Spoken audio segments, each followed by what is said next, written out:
2025 brought us a slew of federal cases that are frankly still unraveling as we enter a new year. Joining us now is our legal expert, former U.S. Attorney John Fishwick. John, thank you for joining us. First, Attorney General Pam Bondi still battling mounting pushback for not complying with a law to release the complete Epstein files. Now, as you know, Senate Minority Leader Chuck Schumer is directing the Senate to take legal action in this case. What do you think is Bondi's next move?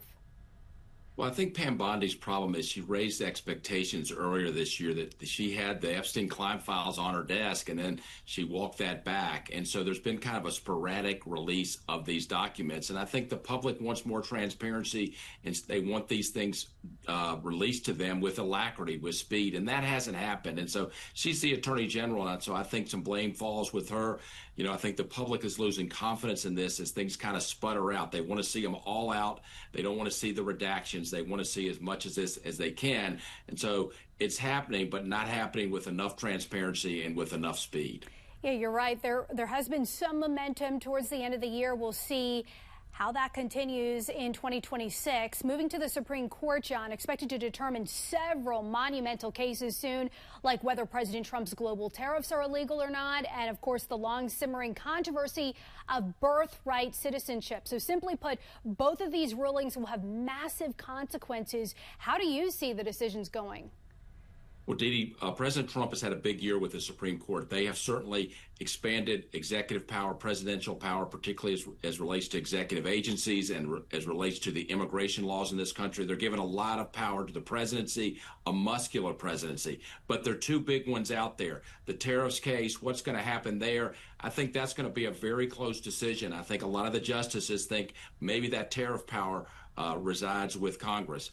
And I think the Trump executive order on birthright citizenship, that's probably uphill for them. They're looking to really narrow what's always been viewed as birthright citizen under the 14th Amendment. But they're the two big headliners. Trump had a big year in 2025, 2026. Time will tell. Affordability and, of course, immigration, as you mentioned, sure to be headlines as we usher in the new year. Before I let you go, 8 senators whose phone records were sought by Special Counsel Jack Smith could get big payouts under a new law that allows senators to sue for up to $500,000. Most reportedly have said, John, that they won't seek damages. But either way, going forward on a federal level, how do you really monitor something like this to prevent it from happening again? That's a great question, Dee Dee. I think the person who's got the big beef here is Congressman Jordan from Ohio, because his phone was looked at for 2 years by these prosecutors, and that was excessive. And I think he's got the biggest beef. You know, the senator's phones was only looked at for a couple of days.